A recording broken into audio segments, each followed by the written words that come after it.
ಇನ್ನು ಭಯಾನಕ ಬಾಂಬರ್ ತೆಗೆದ America bunker buster B2 bomber ಹೊರತೆಗೆದಿರುವಂತದ್ದು ಅಮೆರಿಕ ಈಗ ಎಲ್ಲಾ ಅಸ್ತ್ರಗಳನ್ನ ಬಳಸ್ತಾ ಇದೆ. ಏನೇನು ಅಸ್ತ್ರಗಳನ್ನ ಬಳಸಬೇಕು ಎಲ್ಲವೂ ಕೂಡ ಮಾಡ್ತಾ ಇದೆ ಅಮೆರಿಕ. ರಾತ್ರೋರಾತ್ರಿ ಮಧ್ಯಪ್ರಾಚ್ಯದತ್ತ ಹೊರಟಿರುವಂತದ್ದು B2 ಬಾಂಬರ್. ಇರಾನ್ ವಿರುದ್ಧ ಕಾರ್ಯಾಚರಣೆ ತೀವ್ರಗೊಳಿಸಿರುವಂತಹ ಟ್ರಂಪ್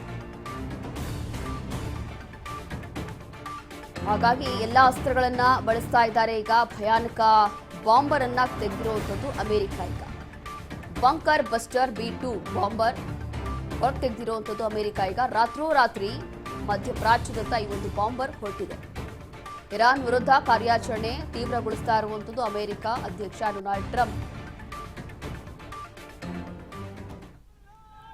ಹಾಗಾಗಿ ಇಲ್ಲಿ ಬಂಕರ್ ಬಸ್ಟರ್ B2 ಬಾಂಬರ್ ಅನ್ನ ಇದೀಗ ಹೊರಗೆ ತೆಗೆದಿದ್ದಾರೆ. ಈ ಹಿಂದೆಯೂ ಕೂಡ ಕೆಲವೊಂದು ಮಿಸೈಲ್ಗಳು ಕೆಲವೊಂದು ಡ್ರೋನ್ ದಾಳಿ ಮಾಡುವ ಮೂಲಕ ಬಹಳಷ್ಟು ಸರ್ವನಾಶ ಮಾಡಿದ್ರು. ಈಗ ಒಂದು ಹೊಸ ಬಾಂಬ್ ಅನ್ನ ಹೊರಗೆ ತೆಗೆದಿರುವಂತದ್ದು ಅಮೆರಿಕ. ಅದರಲ್ಲೂ ಕೂಡ ಯಾವಾಗ ನಿನ್ನೆ ಎಚ್ಚರಿಕೆಯನ್ನ ಕೊಟ್ಟರು ಡೊನಾಲ್ಡ್ ಟ್ರಂಪ್ ಅವರು 2 ಬಾರಿ ಪೋಸ್ಟ್ ಮಾಡಿ ಅದಾದ ನಂತರ ಬ್ಯಾಕ್ ಟು ಬ್ಯಾಕ್ ಈ ರೀತಿಯಾಗಿ ಅಟ್ಯಾಕ್ಗಳನ್ನು ಮತ್ತೆ ಅಮೆರಿಕ ಕೂಡ ಮುಂದುವರಿಸ್ತಾ ಇದೆ.